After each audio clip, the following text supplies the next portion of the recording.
Hey, what's up guys, and welcome back to another Reddit Stories video. A lot of you guys have been asking for longer videos, so here you go. This will definitely be a longer video with a ton of great stories, so make sure you stick around.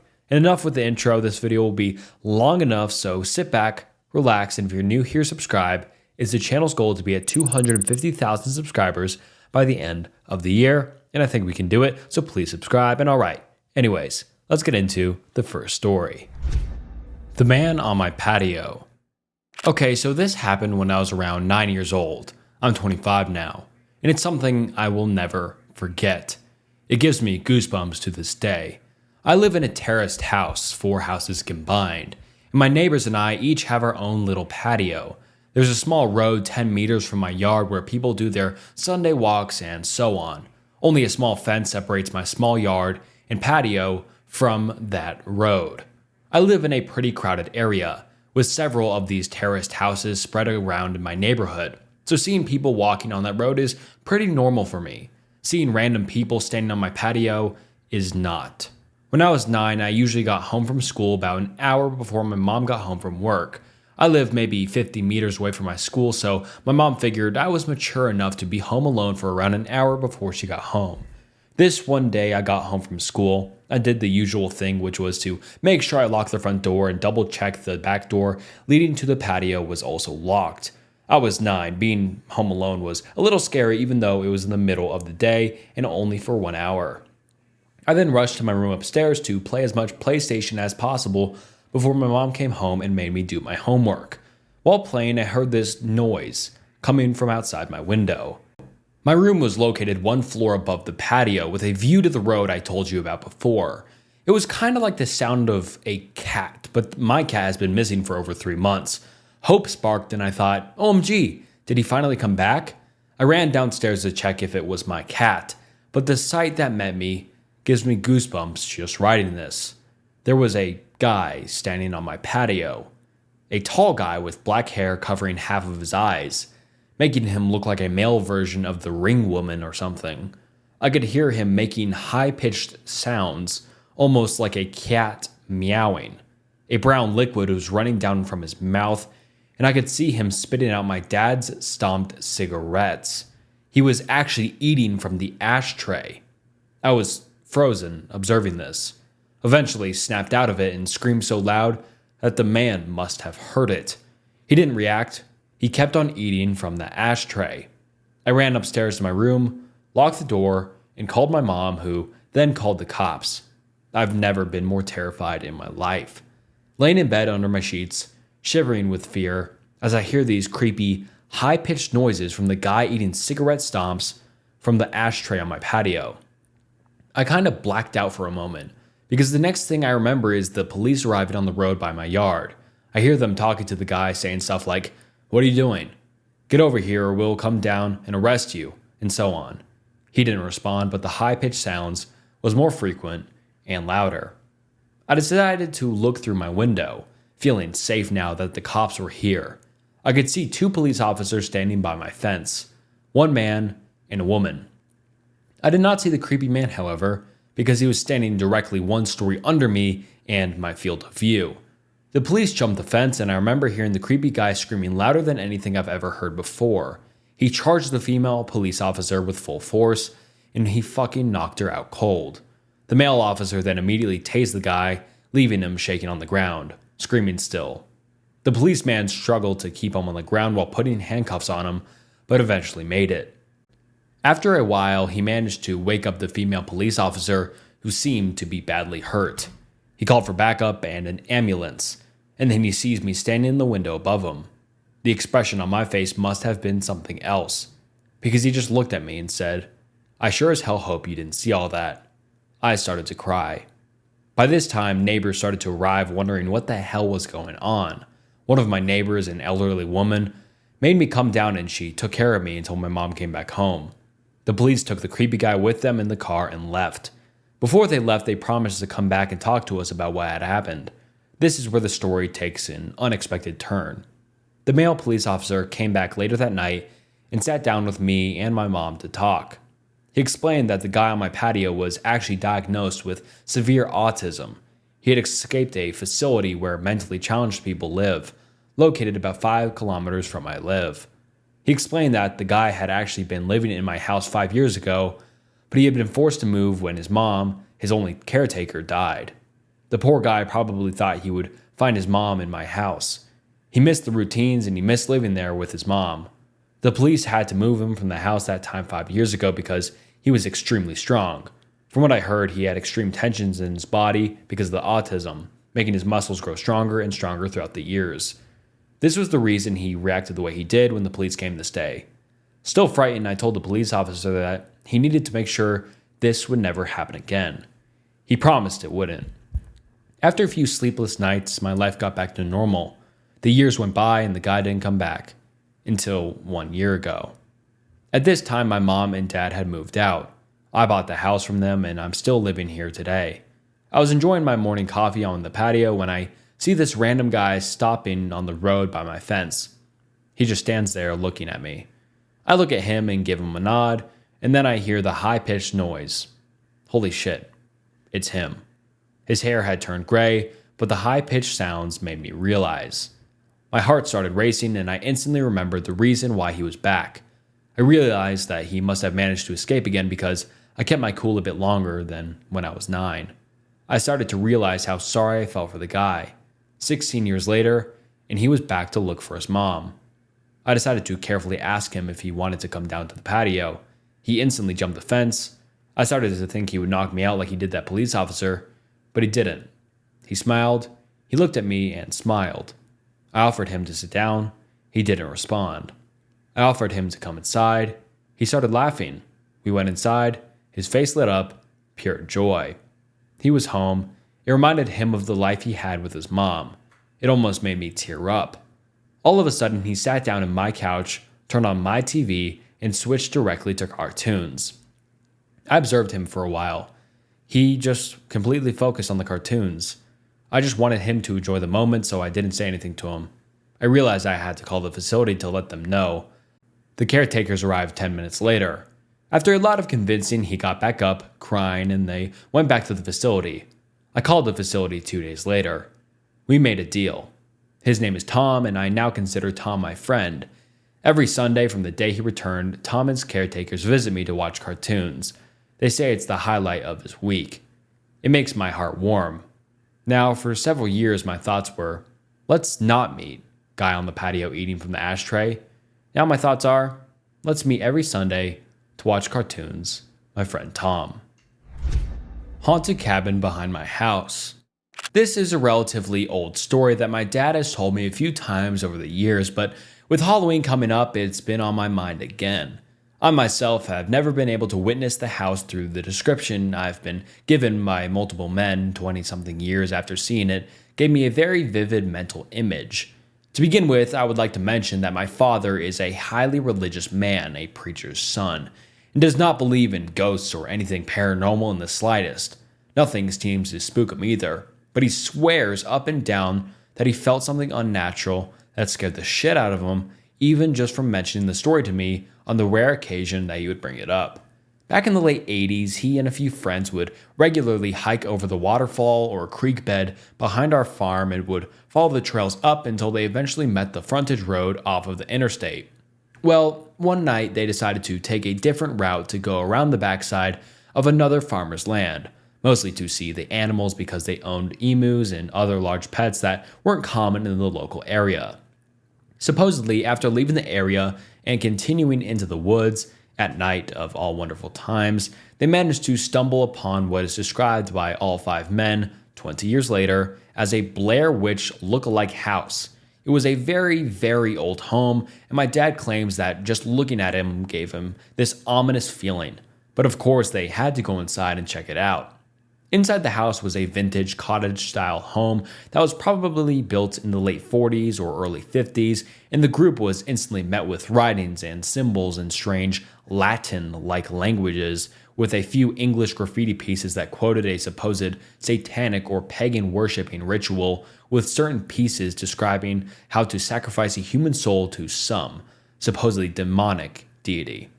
My father still claims to this day that certain symbols were painted on the walls in blood, while others were clearly spray painted, and I find it easier to believe because he also worked as a firefighter for years before this happened and had a lot of experience with having to see human blood and dismembered bodies on the freeway after car accidents. Past a small living or kitchen area was a stairwell that was so small that their shoulders would physically brush either side of the wall as they went up, and the stairs went straight. Stopped at a small landing, then turned right, so as you started up, you could not see what might be standing at the top. At the top of the stairs, a door led to a large attic-styled bedroom where actual chain manacles and locks hung from one of the walls near a circular window at the end of the room, which was also completely covered in weird symbols, graffiti, and now more obvious and frightening, large, dried puddles of blood that had seeped into the floors and walls. Allegedly, once they were upstairs investigating the room, they swear that they heard someone moving up the stairwell behind them quickly, but as they looked back, there was no one there. Everyone essentially told me that it almost sounded like heels clacking on wood, and now completely spooked, they rushed back down the stairs to see if someone was playing a prank on them and was hiding downstairs. Surprise, surprise, they found nothing, and no new footprints in the dust and grime that differed from the ones they left on their way in. To keep things interesting, I met with each of one of the guys separately to ask them about what they remembered, expecting to maybe find a crack or something to prove that maybe they were exaggerating, but when I asked them, I got the same answer from each of them with no hesitation. They got the same details right down to the minute that they entered the house and the minute they left. But here's what it gets really strange. They left the house and for some unknown reason decided to try walking back from a different route, using a compass to approach from the east instead of the south.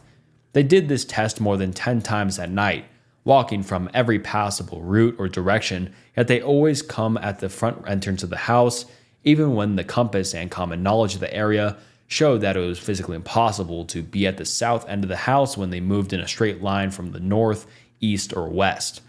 There probably is some scientific explanation for it, but I haven't found one yet. These guys know these woods literally like the back of their hand and still do to this day. The final time that these guys came back and found themselves standing at the front door of the house, they began to feel physically ill, verging on feverish, and finally decided that it's time to give up when one of them nearly faints, and as they turn to leave, the man who nearly fainted turns, looks up, and points at the circular window at the front of the house on the second story. Everyone looks and immediately sees a tall female figure hunched over, standing in the window watching them, though they see no features on her face other than two large dark colored eyes, and it's sort of shuffled in place, slight before turning and walking away as if it were heading down the stairs at the end of the room. At the sight of the figure actually moving, they all took off running through the woods, ending up on the side of the interstate about 3 miles from my dad's house, where they originally started from. They eventually made it back to my dad's place, though they claimed that they felt as if someone were following them the entire way, and my dad's cousin gets up to get some water from the kitchen, only to be announced that he swore that he saw the same figure standing outside the kitchen window near the edge of the woods, close to the woodshed.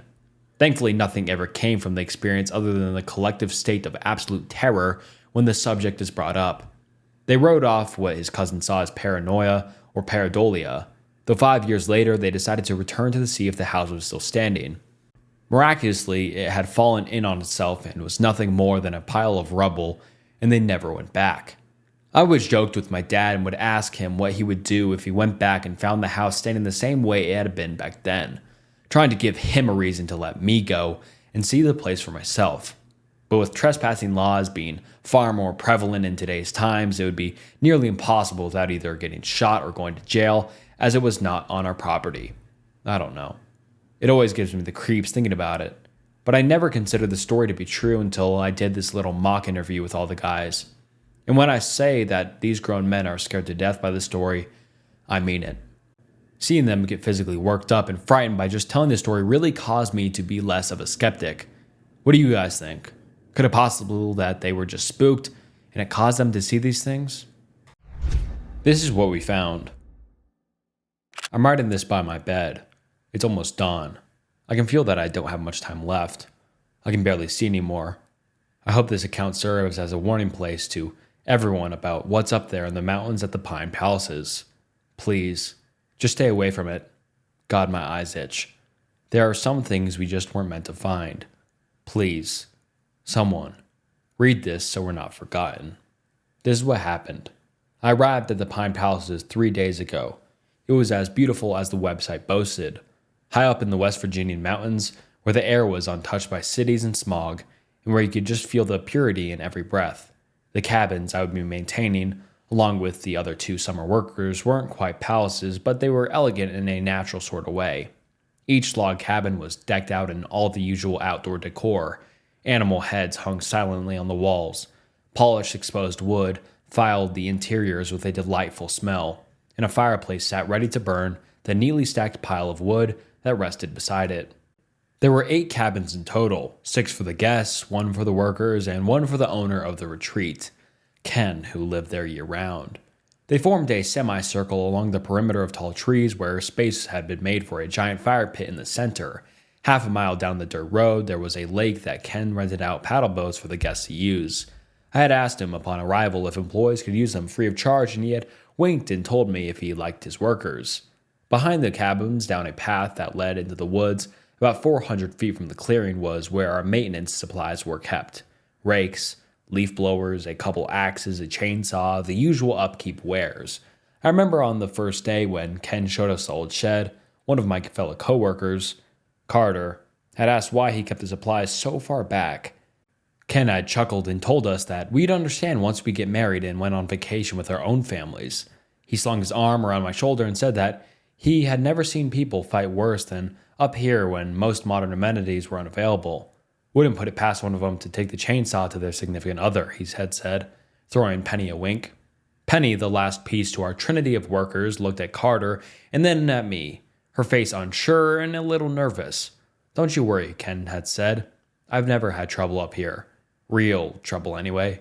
Most folks are good people, just looking to get away from all the nonsense. They come up here and roast their marshmallows, eat their hot dogs, and listen to the silence. After that, we all went back down to the cabins, and Ken began instructing us on our daily duties for the summer, and we prepared the site for the arrival of our first wave of visitors the next day. 3 days later, I found that I enjoyed being in the mountains more than I had anticipated. The quiet days, the chirps, squeaks, and groans of nature, the warm yellow sun, and the explosion of bright crystal stars that light the night. Carter, Penny, and myself all got along very well. In fact, it felt weird that we had only known each other for 3 days. We were all outgoing, inspired, and we all wanted something a little different to fill our time between semesters. We wanted to go back to college in the fall and have unique experiences and adventures to tell our friends. And then there was Ken. Ken had been running this place for 28 years. His dad built it, and when he passed away, Ken took over. He was proud of it. You could tell by the way he worked, the way he moved, and by the way he talked to the guests. He was about 60, but he had the mentality of a man in his young 20s.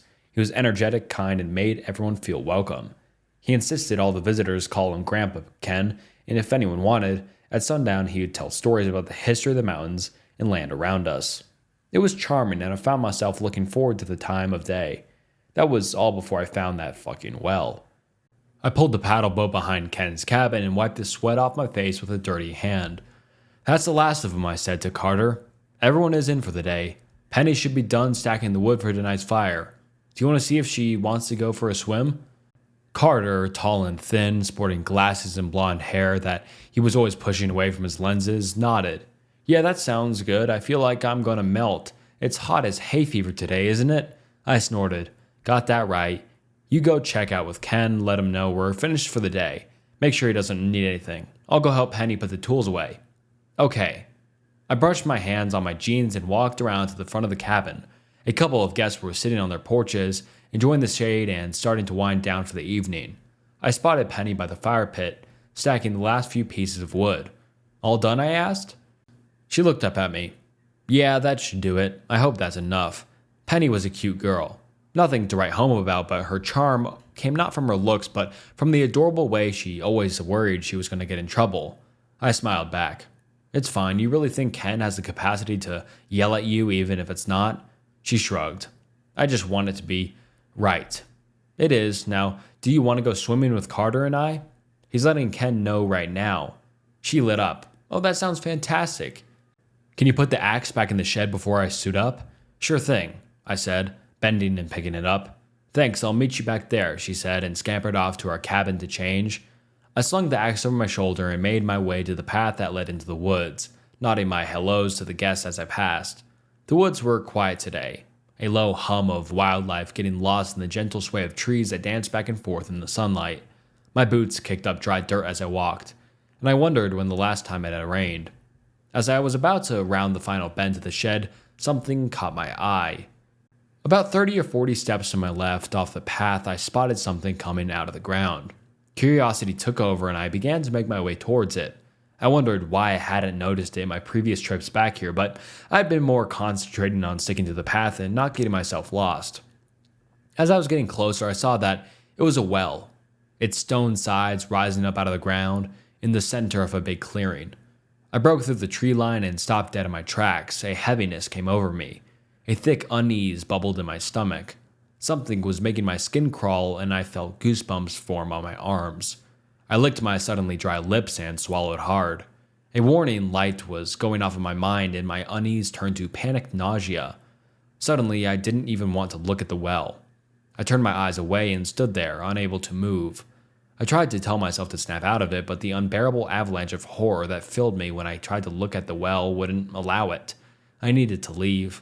I felt my hands shaking at my sides and I realized that I had dropped the axe. I couldn't even will myself to pick it up. "Why are you being such a baby?" I asked myself, still not moving. As soon as the thought crossed my mind, I knew the answer because there's something down there. I ran. The terror turned to a feeling of haunting danger and I fled. I crashed back down the path and back to the cabins. My sudden disruption causing a few of the visitors to look my way curiously. I looked at them and offered a weak smile. Shaking my head and feeling slightly stupid now, I went to find Penny and Carter. The terror was fading quickly now that I was back around people and I was starting to feel ridiculous about the whole incident. My breath steadied and my heart rate slowed. I shook my head, rolling my eyes.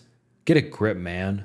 I found Carter and Penny and we all strolled down to the lake and went swimming, the cool water washing the dirt and sweat off of us. I decided not to say anything to either of them about the well, but made a mental note to ask Ken what the deal was after his nighttime stories. "Sleep tight, folks, and thanks for listening," Ken said as the guests offered him a genuine round of applause. We were all sitting around a roaring fire and Ken had just finished telling us about this place was built. For such a mundane story, Ken had filled it with such a practiced flair and charm that only old men seem to be gifted with when telling a tale. As the visitors thanked Ken and lifted sleeping children over their shoulders to bed, I approached Ken. "Can I ask you about something real quick?" Ken, still sitting at his bench in front of the fire, patted the space next to him. "Sure thing, kiddo, have a seat." He pulled out a cigar and cut the tip off, striking a match against the wood bench. I took my place, watching as the last of the guests retreated to their cabins for the evening. Carter and Penny looked at us inquisitively and came over, curious as what was going on. I took a deep breath. "What's the deal with the well back by the supply shed?"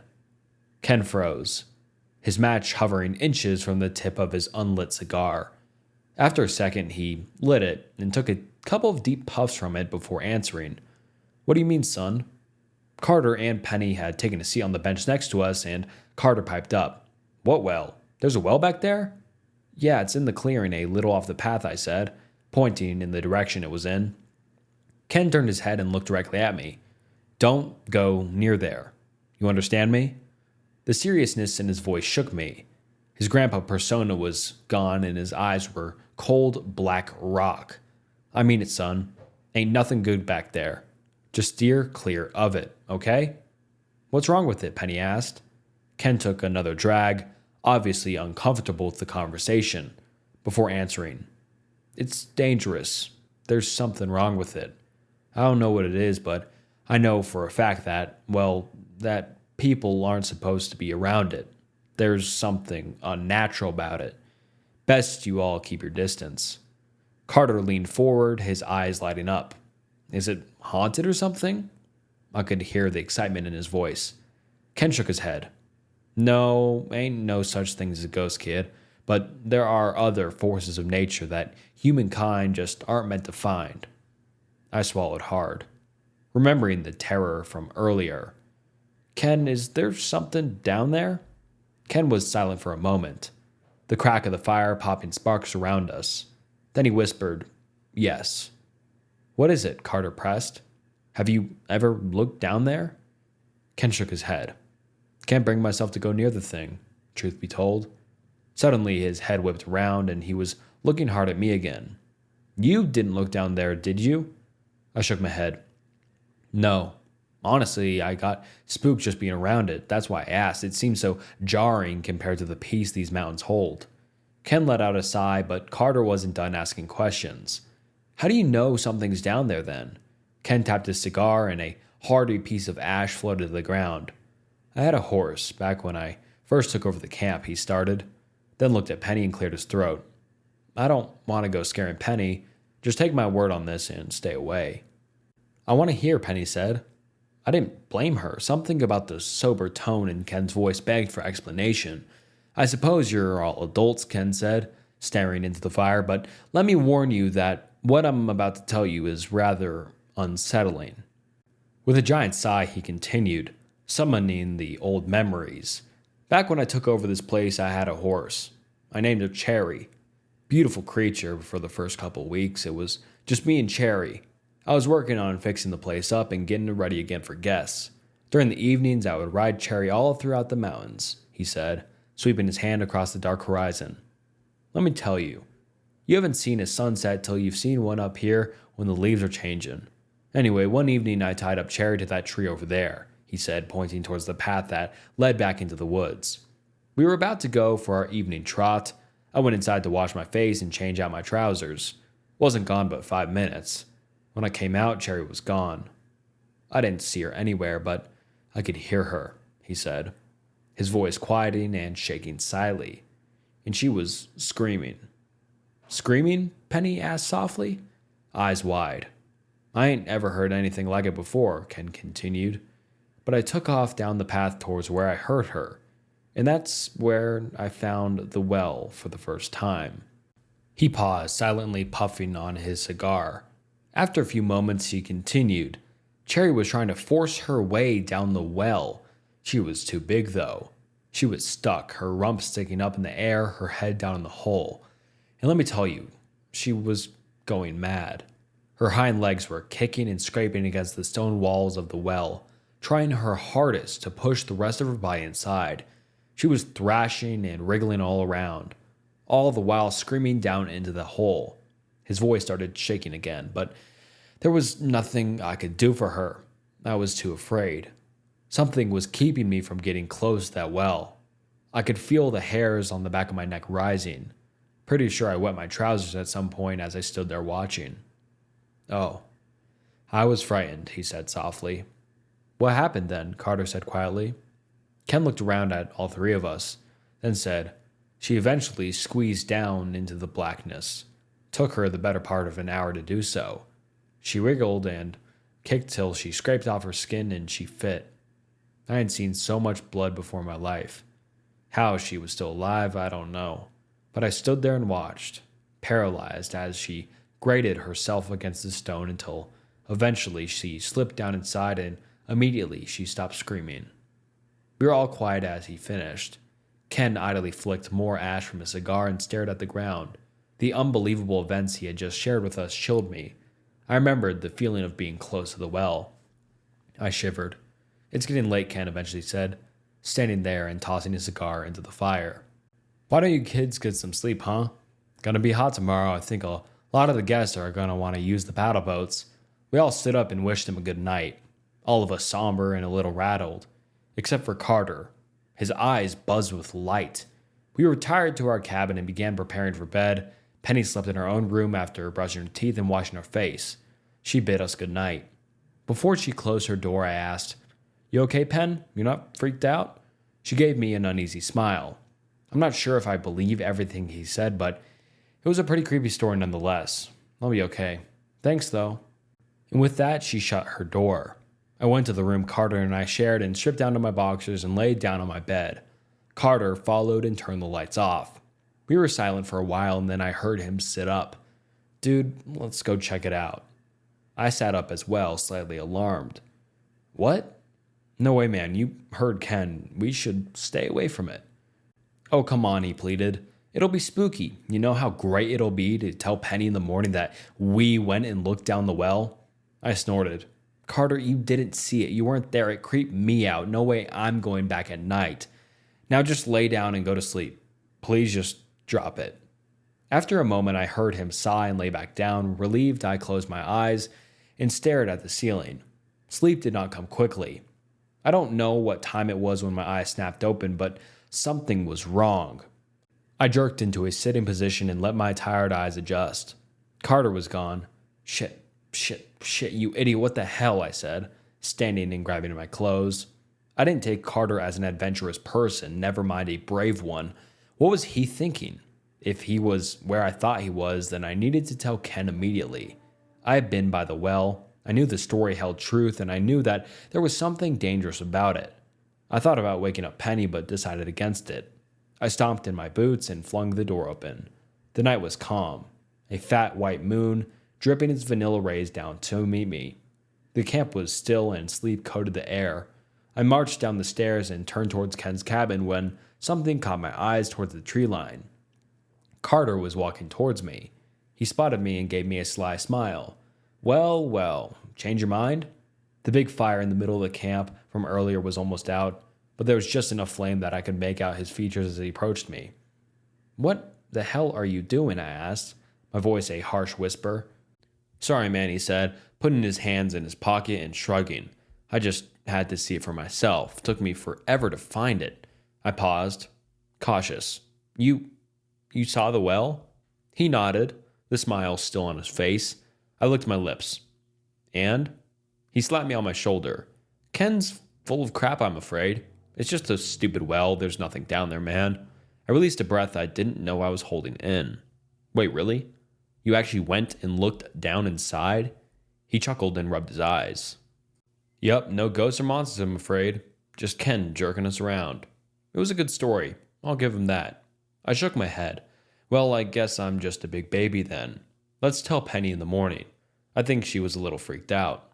He laughed. All right, I'm totally busting on Ken too for trying to freak us out. Come on, let's go to bed.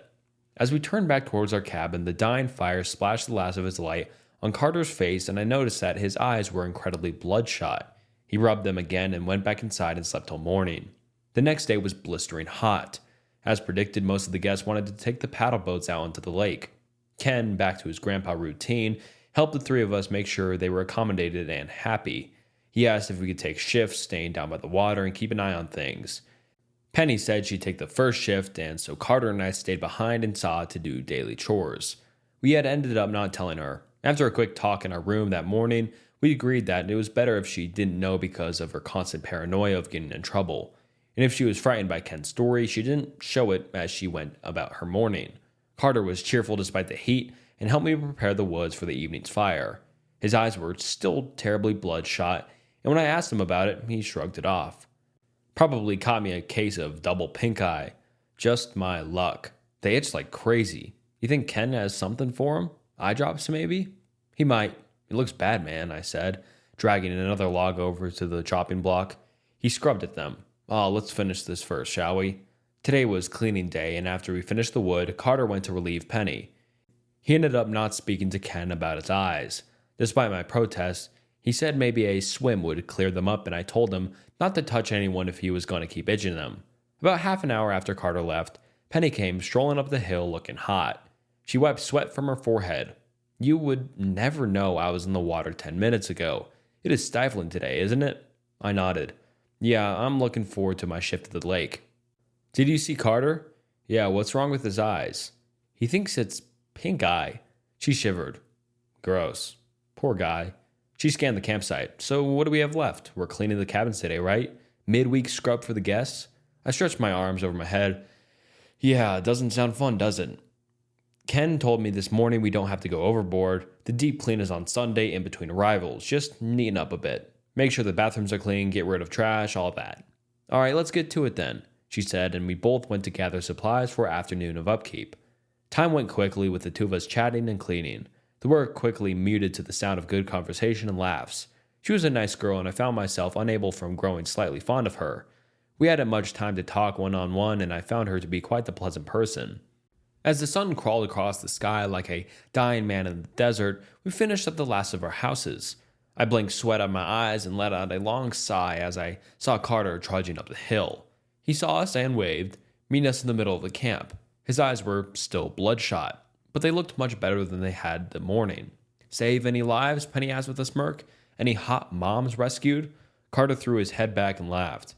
"Afraid not. Nope, just a bunch of whiny kids and drunk dads. You guys finished cleaning?" "Yeah," I said. "All that's left is to rake the grounds.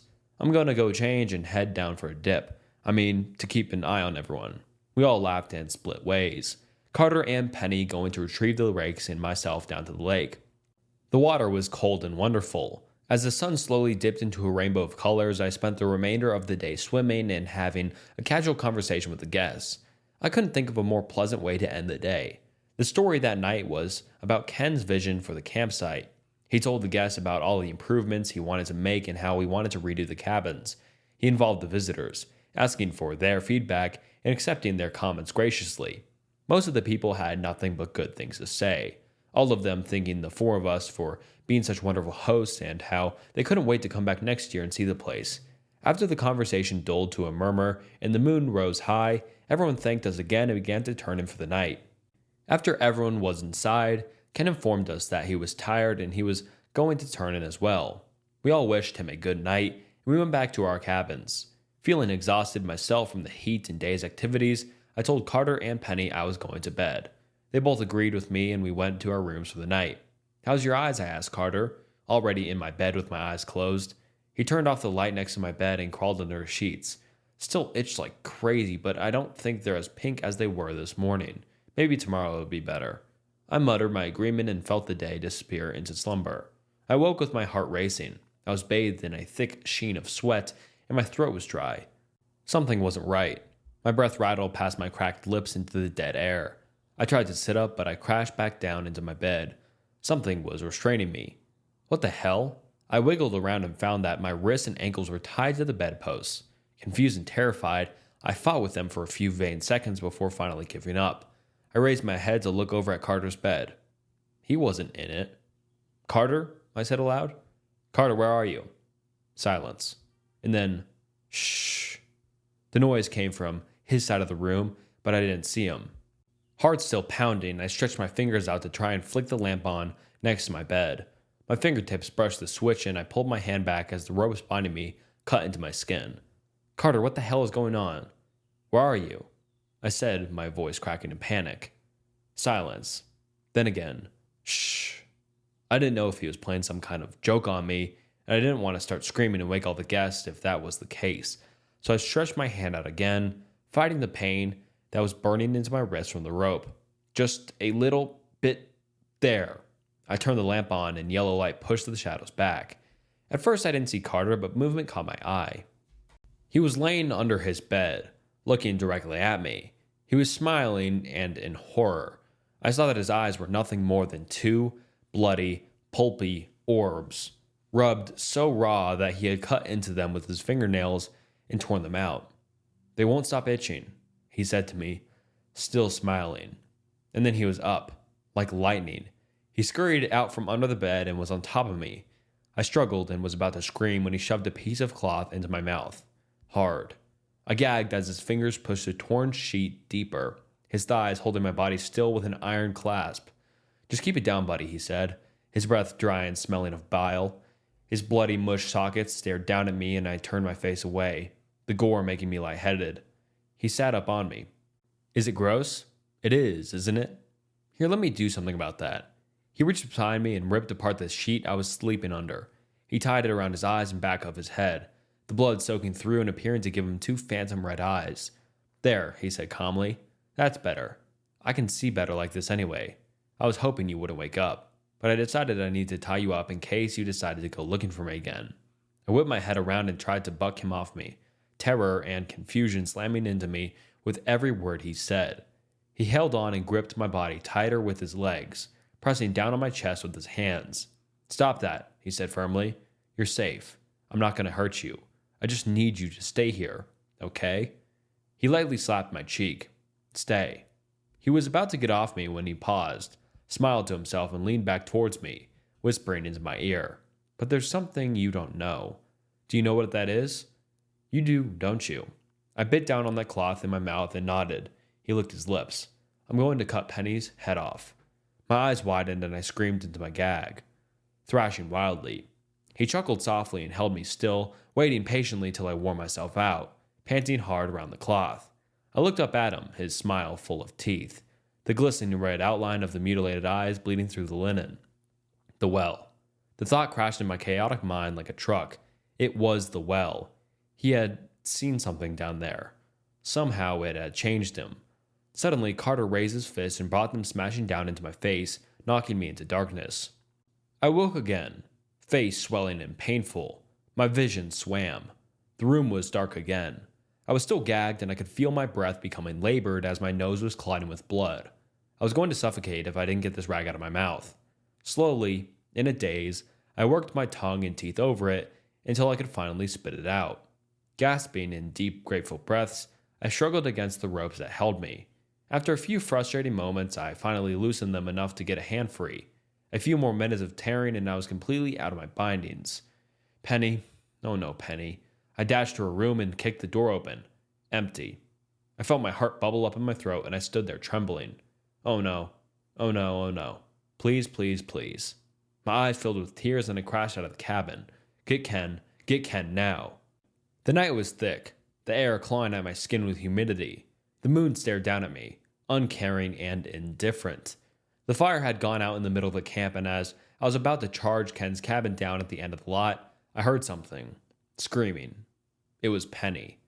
I stood, frozen and immobile. It was coming from Woods.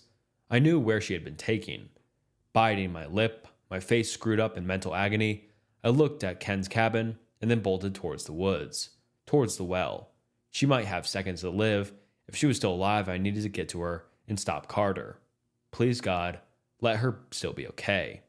Please, please, God. I crashed down the path, bare feet scraping against stones and branches, my toes slamming into rock and wood. I didn't care. I didn't think about it. I flew as fast as my legs would take me, heart beating faster with every step. There I reached the curve in the path and turned left into the woods, crashing through the underbrush. I held my hands out in front of me, pushing inside the low-hanging branches and leaves that reached towards my face. Panting, I broke into the clearing and froze. Carter had Penny bent over the opening of the well.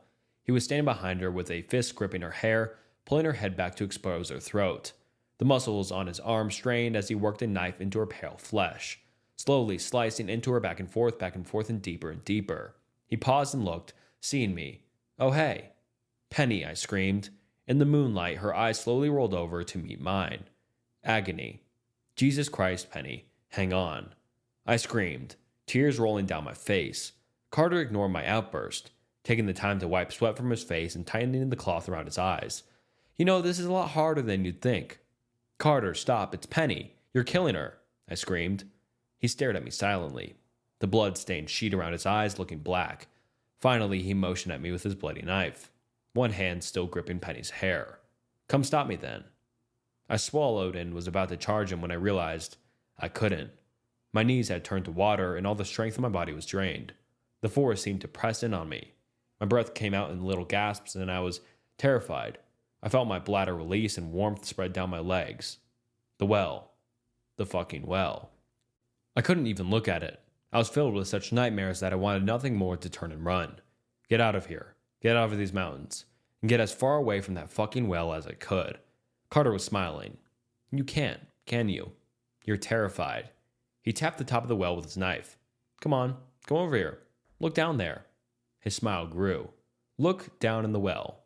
Please, I mumbled, vision blurring with tears and snot bubbling out of my nose. Please stop this. Carter shook his head slowly. No. In fact, I think it's time to finish this. He raises his knife again and brought it back to Penny's throat. She was slumped over now. But just as he was about to resume cutting, his eyes met mine and she muttered a single word. Run.